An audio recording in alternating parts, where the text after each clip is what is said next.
ప్రభువైన యేసుక్రీస్తు నామమున మరలా ఈ నిన్నటి వరకు కార్యక్రమంలో కలుసుకోవడం ఎంతో సంతోషం. లోకములో సంచలనాత్మక సంభవాలు, ఒక దేశంలో సరి, ఒక రాష్ట్రంలో సరి, ఎదురుచూడని సంభవాలు అనేకములు జరుగుతూ ఉన్నాయి. అంటే ఇది ఇలాగే ఉంటుంది, ఇలాగే వెళ్తుంది అని ఏది కూడా గెస్ చేయలేకపోతున్నాం. నేను చెప్పేది రాజకీయాలు ఆరంభించి భారీ రాకస్యాలలు, సునామీ వరకు ఏది గెస్ చేయలేకపోతున్నాం. వస్తుందంటున్నారు, రాదంటున్నారు, అది వచ్చేస్తుంది. సో ఇవన్నీ కూడా దేవుడు ముందుగానే నిర్ణయించాడనేదే ముఖ్యం. అది మనం అక్సెప్ట్ చేసుకోవాలి. దేవుడు ఏది అనుమతించినా మన మంచి కొరకయ్యే ఉంటది. అది ఏనాటికి హానికరంగా ఉండదు. రండి కార్యక్రమంలోనికి వెళ్దాం. మొదటిగా ఇస్రాయేల్, ఇరాన్, యుఎస్ ఈ వార్ అప్డేట్, అదే మనం చూడబోతున్నాం. ఈ వార్లో ఒక అతి ముఖ్యమైన సీజ్ ఫైర్లోకి వెళుతున్నట్టుగా ట్రంప్ అనౌన్స్ చేశాడు. అంటే పాసిబుల్ 48 గంటలు టైం ఇచ్చున్నాడు. ఆ లోపల ఈ శాంతి వస్తుందని చెప్పాడు. మేమీ కార్యక్రమం నమోదు చేస్తున్నప్పుడే ఆయన అది చెప్పున్నాడు. కానీ ఇదొచ్చి మీకు రీచ్ అయ్యేప్పుడు మేము ఎడిట్ చేసి అందించాలి గదా. ఆ లోపల ఈ సీజ్ ఫైర్ ఏమైంటుందో తెలీదు. కావాలంటే ప్రభు చిత్తమైతే ఇందులోనే ఒక చివరి వార్తగా టేల్పీస్గా మీకు చెప్పాలని ఇష్టపడుతున్నాం. దానితో పాటు ఈ సీజ్ ఫైర్కి ఇరాన్లో ఉండే ఐఆర్జీసీ అంటారు. అంటే వారే ఇప్పుడు పూర్తి అధికారంలో ఉన్నారు. ఎందుకంటే ఇరాన్ నాయకుడు గాయపడటం వల్ల పూర్తి అధికారం వీళ్ళ దగ్గరే ఉందంటున్నారు. వీళ్ళేం చెప్తున్నారంటే ట్రంప్తో అన్ని బేరాలు కూడా ముగిసిపోయాయి, మేం మీకిచ్చిన అన్ని అవకాశాలు ముగిసిపోయాయి అంటున్నారు. అదే సమయంలో ఇరాన్ ప్రెసిడెంట్ ఏం చెప్తున్నాడంటే చర్చలు పాసిబుల్గా ఉంటాయి, సీజ్ ఫైర్ అన్నది జరుగుతుందని వారు చెప్తున్నారు. అయితే ఇవన్నీ కూడా ఒక కన్ఫ్యూజ్ స్టేట్లో వెళుతూ ఉన్నాయి. వచ్చే 24 గంటలు అంటే ఈ నిన్నటి వరకు మీకు రీచ్ అయ్యే లోపల అన్నీ తెలుస్తాయి అనుకుంటున్నాం. దీనికి మధ్యలో ఇస్రాయేల్ లెబనాన్ సమస్య, అది కొంత పెద్దగానే వెళుతూ ఉంది. ఇస్రాయేల్ చెప్తుంది మేమన్నిటికీ రెడీగా ఉన్నామంటోంది. ఇరాన్తో సమాధానానికి రెడీగా ఉన్నాం, యుద్ధానికి కూడా రెడీగా ఉన్నామంటుంది. అదే సమయంలో లెబనాన్లో తాకిడి జరుగుతూ ఉంది. సీజ్ ఫైర్ అంటున్నారు, తాకుతున్నారు. ఇదొక పెద్ద ఇష్యూగా అటువైపు వెళ్తుంది. దీనికి సంబంధితమైన మరొక విషయం ఏంటని అడిగితే చైనా, అంటే స్ట్రైట్ ఆఫ్ హార్మజ్ ఉంది కదా, అక్కడ చైనా వారి ఆయిల్ ఓడలు వెళ్లి వస్తూ ఉన్నాయి. ఇందులో చైనా వారు వెళ్లి రావడానికి యుఎస్ వారు కొన్ని నిబంధనలు వేశారు. దీనికి చైనా చెప్పింది ఏ నిబంధన కూడా చెల్లదు, మేము వెళ్లి వస్తాము అన్నట్టుగా వారు చెప్పి ఉన్నారు.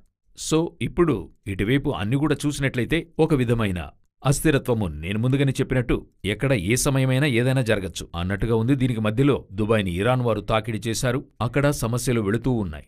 అన్ని వైపులా ప్రజలకొచ్చి ఒక సీజ్ ఫైర్ వస్తుందా రాదా, వార్ వస్తుందా లేదా అంటున్నారు. కానీ మనం ముందుగానే చెప్పినట్టు ఈ వార్ అన్నది మరో ఘట్టానికి వెళ్లే స్థాయిలోనే ఉందిగాని ఈరోజో రేపు ముగిసే స్థాయిలో లేదు. వేచి చూద్దాం. ఆ తర్వాత వచ్చే అప్డేట్ని ఇదే కార్యక్రమంలో మీకు అందిస్తాం. మనం మరో విషయంలోకి వెళ్ళబోతున్నాం. ఇది అర్మేనియాలో జరిగేటువంటి ఒక ముఖ్యమైన సమ్మిట్, అంటే EU సమ్మిట్, యూరోపియన్ యూనియన్ యొక్క సమ్మిట్. ఇందులో ఏంటండి ఇంపార్టెన్స్ ఉందని అడుగుతున్నారా? మనందరికీ తెలుసు, తర్వాత వచ్చే అగ్రరాజ్యం యూరోపియన్ యూనియనే. లేచే మృగము, రైసింగ్ బీస్ట్ ప్రకటన 13:1 వారే. ఇందులో మనకి అనేక ప్రూఫ్స్ ఉన్నాయి చూడండి. అయితే ఇప్పుడు చాలా ముఖ్యమైన మూవ్ అమెరికా చేసింది. ఏంటంటే జర్మనీలో ఉండే నాటో వారి ట్రూప్స్ 10,000కి పైన ఉన్న వారిని ట్రంప్ మరలా వెనక్కి తీసుకున్నాడు. అంటే ఈ నాటో ఎందుకని అడిగినట్లయితే ఈ చైనా, ఈ రష్యా దగ్గర నుండి ఐరోపాని కాపాడటానికి రెండవ ప్రపంచ యుద్ధం తర్వాత ఏర్పరచబడింది. భద్రత కొరకు అమెరికాతో ఒప్పందం చేసుకుని అమెరికా వారి మిలిటరీ ఈ అన్ని ప్రాంతాల్లో ఐరోపాతో రష్యా ఎక్కడెక్కడుందో వారితో అవినాభావ సంబంధితమైన చర్చలు ఈ నాటో చేస్తుంది. దాని మూలంగానే ఇవన్నీ కూడా జరుగుతూ ఉండే. ఇప్పుడు సమీపంలో ఇరాన్ యొక్క ఇష్యూలో ఈ ఎయిర్పోర్ట్ ఉపయోగించుకోవడానికి జర్మనీ వంటి దేశాలు ఒప్పుకోకపోవడం వల్ల ట్రంప్ ఏం చేశాడు, ఈ నాటో వారి యొక్క అందులో తన భాగాన్ని వెనక్కి తీసుకుంటానన్నాడు. చెప్పడం మాత్రమే కాదు, ఇప్పుడు ఏం చేశాడు, అందులో నుండి బయటకొచ్చాడు. ముందుగానే ఇతను ఆ థ్రెట్ ఇచ్చినప్పుడు యూరోప్ వారు చెప్పారు మనకైన సైన్యం మనమే నిర్మించుకోవాలి అని చెప్పడమైంది. సో యూరోపియన్ యూనియన్ మరో అగ్రరాజ్యం అవుతుంది. ఇక్కడ ఐరోపా నుండి అమెరికా వెనుదిస్తుంది. ఇది ఎలా మీరు చూడాలి, అమెరికా తన మద్దతు వాపసు తీసుకోవాలని చూస్తుంది, అమెరికా ఐరోపా నుండి ఉపసంహరించుకుంటుంది. ఇప్పుడు ఐరోపా తన స్వీయ బలముతో లేవడమవుతుంది, సైన్యాన్ని ఏర్పరచుకుంటుంది. ముందుగానే తయారవుతూ వారెన్నో విషయాలు చేస్తున్నారు. సో ఇప్పుడు వారు ఏం తీర్మానిస్తున్నారంటే అర్మేనియాలో ఈ జర్మనీలో ఉపసంహరణ తర్వాత జరిగే మొదటి సమ్మిట్. సో తర్వాత అతి ముఖ్యమైన తీర్మానం తీసుకుంటారు. ఇందులో యాక్చువల్గా ఏం జరగబోతుందని చూసినట్లయితే అమెరికా అన్నది పతనమై ఆ స్థానములో అతి ముఖ్యమైన స్థానానికి ఐరోపా వస్తుంది. అంటే మరొక అగ్రరాజ్యం ముఖ్యంగా లేవడానికి ఒక ముఖ్యమైన సమ్మిట్ జరగబోతోంది. దీని ముగింపులో దీని గురించిన అన్ని డీటెయిల్స్ తెలుస్తాయి. ఇది కూడా మీకు అప్డేట్గా మీకు అందిస్తాం ప్రభు చిత్తమైతే. తర్వాత అతి ముఖ్యమైన విషయాన్ని చూడబోతున్నాం. ఇది చైనాలో ఉండేటువంటి రోబోట్ ఫ్యాక్టరీ. ఇప్పుడు మనము చాలా కాలంగా చెప్తుండేం కదా, హ్యూమనాయిడ్ రోబోట్స్ గురించి చెప్పుకున్నాం. ప్రకటన 13:15 ప్రకారం ఆ మృగం యొక్క ప్రతిమ చూచును మాట్లాడును అని ఉంది గదా, అది అట్లే ఇప్పుడు 100% మన కంటికి ముందుగా జరగనారంభించింది. ఇది ఎంతో కాలంగా జరుగుతుంది. కానీ ఇందులో డేంజర్ అయిన ఒక విషయాన్నే ఈ యొక్క విషయంలో చూడొచ్చు. అదేంటని అడిగితే, ఒక రోబాటు మరొక రోబాట్ని తయారు చేస్తుంది. అదే చాలా ఇంపార్టెంట్. ఈ రోబోట్ ఫ్యాక్టరీ లోపల పలు స్టేజెస్ ఉన్నాయి. 2 ముఖ్యమైన విషయాలు మాత్రం ఇందులో నేను చెప్పదలుస్తున్నా. పలు కార్యాలున్నాయి. వీటిని మనుషులకు ప్రతిగా యూజ్ చేస్తాం, మెడికల్కి, ఎడ్యుకేషన్కి యూజ్ చేస్తాం. ఇలా ఎన్నో కథలు చెప్తున్నారు కదా, వారు యూజ్ చేస్తున్నారు. ఎప్పుడైనా ఏ ఒక విషయం ఆవిష్కరించేప్పుడు మనకి యూస్ఫుల్ అయ్యేట్టుగానే ప్రవేశిస్తుంది. సెల్ ఫోన్ చూడండి, మొదట్లో వచ్చినప్పుడు ఒక కన్వీనియన్సీ. అయితే ఈరోజు సెల్ ఫోన్ మిమ్మల్ని నన్ను ఏలుతుంది గదా. పిల్లలు అడిక్ట్ అయిపోయారు, మనకి మస్ట్ అయిపోయింది. ఇవి లేకుండా మనం ఏమి చేయలేమన్న స్థాయికి వచ్చేశాం. అదేవిధంగానే రోబోట్ ఇప్పుడు మనకి యూస్ఫుల్ అయిన వస్తువుగా లోనికొస్తుంది. అదొక ఎడ్యుకేషన్ పర్పస్కి, హెల్త్ ఇష్యూస్కి, ఇటువంటి కార్యాలకు లోనికొస్తుంది. అయితే అది ఒక కాలంలో మనల్ని బానిసత్వం చేసి పరిపాలిస్తుంది. అలా జరుగుతుందా అని అడిగితే, గొప్ప గొప్ప నిపుణులు, అంటే ఈ ఏఐ అనే టెక్నాలజీని కనిపెట్టిన గొప్ప నిపుణులే అదొక రోజు ప్రపంచాన్ని నాశనం చేస్తుంది, అంటే మనుషులపై ఆధిపత్యం చేస్తుంది అంటున్నారు. అందులో చాలా ఇంపార్టెంట్గా ఇప్పుడు మీరు చూసినట్లయితే, ఫస్ట్ అది ఎలాగంటే ఒక రోబోట్ మరొక రోబోట్ని తయారు చేసే స్థాయికి వచ్చింది. అంటే అది తనకు తానే క్రియేట్ చేసుకుంటుంది రోబోట్ ఆర్మీ అని. అంటే మనిషి మరొక మనిషికి జన్మనివ్వడం, స్త్రీ పురుషుల కలయిక మనిషికి జన్మనివ్వడం సహజం. అయితే ఇప్పుడు అది ఏ స్థాయికి వెళ్ళిందంటే, ఒక రోబోట్ దాని టెక్నాలజీ, దానికున్న ఆర్టిఫిషియల్ ఇంటెలిజెన్స్ ఏం చేస్తుంది, ఇంకొక రోబోట్ని తయారు చేస్తుంది. ఇది తనకు తానే తయారు చేసుకుంటుంది నాన్ స్టాప్. అదొక వర్డ్ని వారు చెప్తున్నారు, ఆ వీడియో రిలీజ్ చేసిన వారు చెప్తున్నారు, ఇట్స్ నాన్ స్టాపబుల్. అంటే అది తనకు తాను ఏం చేయదు, తయారు చేయడం ఆపదు. ఎందుకంటే మనిషికి మాత్రం టైర్డ్నెస్ అనేది ఉంది. బాగా గమనించారంటే, ఒక 8 గంటలు 10 గంటల పైన మనం పనిచేయలేము, అలసిపోయి రెస్ట్ తీసుకుంటాం. ఈ మెషిన్ రెస్ట్ తీసుకోదట, పని చేస్తూనే ఉంటదట. ఒక రోబోట్ ఇంకొక రోబోట్ని, ఆ రోబోట్ ఇంకొక దాన్ని తయారు చేస్తూనే ఉంటుంది. ఒక పెద్ద ఆర్మీ. యోబెల్ 2వ అధ్యాయంలో మీరు చదివి చూడండి, 2 నుంచి 14 వచనాలు మీరు చదివి చూడండి. ఎంతో ముఖ్యమైన ఒక రోబోట్ ఆర్మీని గురించి ఉంటుందక్కడ. ఆ రోబోట్ ఆర్మీ మన కంటికి ముందు తయారవుతుంది. ఇది మొదటిది. రెండవది, ఇదే రోబోట్ ఆర్మీలో మరో సెక్షన్కి మీరు వెళ్లారంటే, అందులో చూసినట్లయితే పెద్ద పెద్ద నాయకుల యొక్క ముఖాలు సిలికాన్లో చేయబడి, సిలికాన్ అంటే ఇసుకనే చూడండి, మీకు ఈజీగా అర్థమవడానికి చెప్తున్నా, అది ల్యాబ్లో ఇచ్చి తయారు చేస్తారు. మనుషుల యొక్క ముఖాలను పోలే చేస్తున్నారు. ఇలాన్ మాస్క్ పెద్ద పెద్ద నాయకుల ముసుగు తయారు చేశారు. సరే, ఇవన్నీ ఎక్కడ మనకి బైబిల్లో చెప్పిన విషయం కలుస్తుందంటే, ప్రకటన 17వ అధ్యాయంలో 9 నుండి 11, 12 వచనాలు చదువుతున్నప్పుడు, నీవు చూచిన ఆ మృగము ఉండెనుగాని ఇప్పుడు లేదు అని ఉంటోంది. దాని అర్థమేంటి, ఇది ఎవరిని గురించి చెప్పబడిందని చూస్తే, దానియేలు గ్రంథము 11వ అధ్యాయంలో, 7వ అధ్యాయంలో, 8వ అధ్యాయంలో చూశారంటే, ఒక చిన్న కొమ్ము యాంటీక్రైస్ట్ లేకపోతే యాంటియోకస్ IV ఎఫెఫెనస్ అనే చక్రవర్తి క్రీస్తుపూర్వం 168లో ఉన్నవాడు. అంటే అలెగ్జాండర్ యొక్క 4 జనరల్స్ ఉండారు. సెల్యూకస్ అనే వ్యక్తి ఉండేవాడు. ఆ సెల్యూకస్ వంశంలో 8వ వాడిగా వచ్చినవాడు. ఇతడి గురించి చాలా చెప్పుకున్నాం. సో ఈ యాంటియోకస్ IV ఎఫెఫెనస్ ఒక రూపంతో, ఒక ఏఐ టెక్నాలజీతో ఒక హ్యూమనాయిడ్ రోబోట్ వస్తున్నప్పుడు ఈ వాక్యం అట్లే 100% నెరవేరుతుంది. ఇది నిన్న మొన్న కాదు, ప్రకటన గ్రంథములో 1900 సంవత్సరాల ముందే ఉంది. ఇది ఒక 20 సంవత్సరాలుగా మేము చెప్తూనే ఉన్నాం, ఇలాంటి ఒక కార్యం అనేది జరుగుతుందని చెప్పి. ఇప్పుడు వచ్చింది. ఇప్పుడు ఇలాన్ మస్క్ ముసుగు ఉంది, పెద్ద పెద్ద నాయకుల ముసుగులు ఉన్నాయి. ఆ స్థలంలో యాంటియోకస్ IV ఎఫెఫెనస్ వంటి ముఖముతో హ్యూమనాయిడ్ రోబోట్ చేశారంటే, ప్రకటన గ్రంథము 17వ అధ్యాయం 100% నెరవేరుతుంది.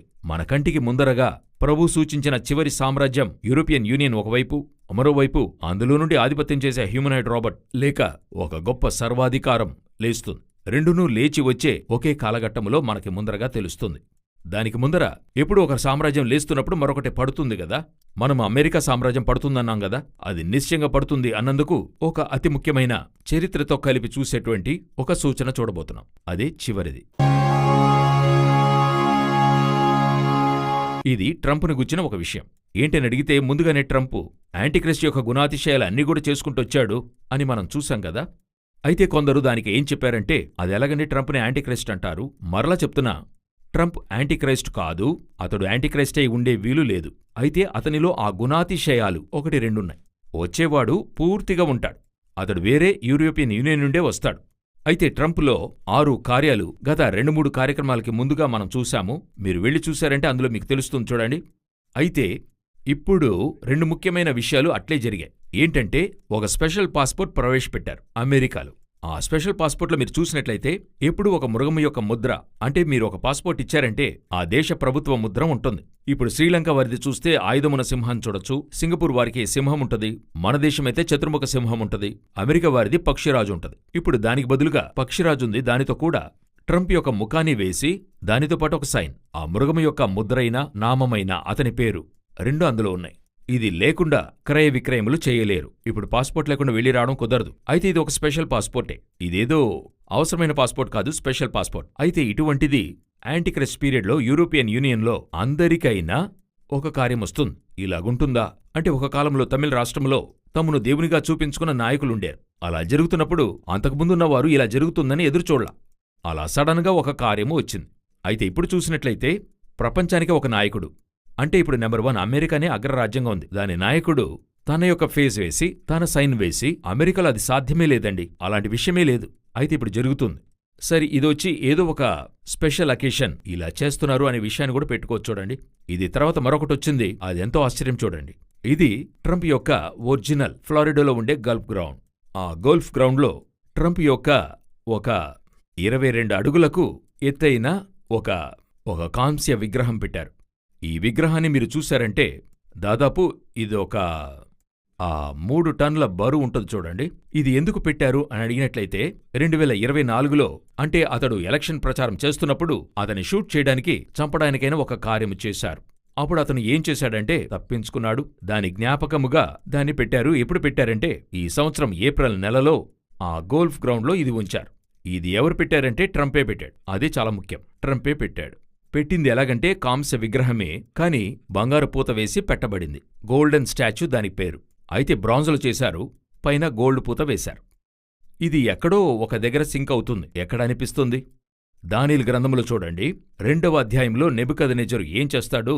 ఒక ప్రతిమను స్వప్నంలో చూస్తాడు. ఆ ప్రతిమ ఒక 5 లోహాలతో ఉంటుంది. తల బంగారముతో ఉండింది, రుమ్మును భుజములును వెండివి, ఉదరమును తొడలును ఇత్తడివి, మోకాళ్ళు ఇనపవి, పాదములు ఇత్తడి మట్టిదై ఉండింది. ఈ 5 లోహాలతో ఉండింది. ఆ స్వప్నాన్ని అతడు చూస్తున్నాడు. దానియేలు దాని వివరణ ఇచ్చి, అందులో దానియేలు చెప్పే ఒక మాట ఏంటంటే, ఆ బంగారపు తల్లన్నది నీవే అని చెప్తాడు. ఆ గోల్డ్ ఉంది కదా, ఆ స్టాచ్యూలో మీరే అంటాడు. 3వ అధ్యాయంలో తర్వాత వెంటనే నెబుకద్నెజరు ఏం చేస్తాడు? ఒక ఎత్తైన గోల్డెన్ స్టాచ్యూ ఒకటి చేస్తాడు. అది 3వ అధ్యాయంలో 2-3 వచనాల్లో చూస్తే, దూరాను మైదానములో ఒక ఎత్తైన ప్రతిమ, అంటే 60 మూరల ఎత్తు, 6 మూరల వెడల్పైన ప్రతిమను చేస్తాడు. అది ఎక్కడ నిలవబెడతాడు? బబులోను దేశంలో దూరాయను మైదానంలో పెడతాడు. ఈ ప్రతిమను చేయడానికైనా అర్థమేంటంటే ఏదో ఒకటి మామూలుగా చేయలేదు. దానికి ముందర అధ్యాయంలో దానియేలు చెప్తాడు, ఆ ప్రతిమలో బంగారపు తల నీవే. ఇప్పుడు ఆ ప్రతిమ ఎవరిలాగుంటదంటే నెబుకద్నెజరులాగుంటది. ఎందుకంటే అటువంటి విగ్రహం. అది వెండితో చేసుంటే అది వేరే, ఇత్తడితో చేస్తే వేరే. బంగారపు ప్రతిమ నిలిపాడు. ఇది జరిగింది క్రీస్తుపూర్వం 700వ శతాబ్దంలో జరిగింది. ట్రంప్ వచ్చినప్పుడు మెడోపోషన్ సామ్రాజ్యంలో కోరెష్ వచ్చినట్టుగా వచ్చాడు అని ఫస్ట్ టైం చెప్పారు. ఎందుకంటే అతడు వచ్చి ఏం చేశాడు? ఆ ఇస్రాయేల్కి ఆ యొక్క రాజధానిగా అనౌన్స్ చేశాడు. అయితే రెండవసారి వచ్చినప్పుడు దానికి ముందర సామ్రాజ్యం బబులోనుకైన కార్యాన్ని చేశాడు. అంటే బంగారపు ప్రతిమ నిలిపి, అంటే బంగారపు పూత వేశారు. కాంస్య విగ్రహమే అది చేసి దానిని ఒక సమభూమిలో అతడు నిలిపి ఉన్నాడు. ఆ విగ్రహం తనే చేసుకున్నాడు. అంటే తను అన్నది ఒక శిల్పితో చేయించాడు. అది అక్కడ పెట్టాడు. అయితే ఇంకొకటే జరగలేదు. అది అందరూ నమస్కరించాలని ఉత్తర్వు జారీ చేశాడు నెబుకద్నెజరు. ఆ విధంగా ఇతడు ఆ కార్యం చేయలే. అయితే విగ్రహం వరకు చేసుకున్నాడు. మనకి తెలుసు, ట్రంపు క్రైస్తవ్యంలోనే విగ్రహారాధన లేని క్రైస్తవ్యుడు. వ్యాన్స్ అయినా గాని విగ్రహారాధన క్రైస్తవ్యానికి చెందినవాడు. ఇతడు విగ్రహారాధనకు చెందినవాడు కాదు. విగ్రహం చేయకూడదన్నది బాగా తెలిసినవాడు. అయితే ట్రంప్ ఇప్పుడు చేశాడు, నిలబెట్టాడు. ఇది ఏదో ఒక స్థలంలో కనెక్ట్ చేస్తుంది స్పిరిచువల్గా. మీకు తెలుసనుకుంటాను. ప్రభు చిత్తమైతే, రాకడ ఆలస్యమైతే మరొక నిన్నటి వరకులో మిమ్మల్ని కలుసుకుంటాం. God bless you.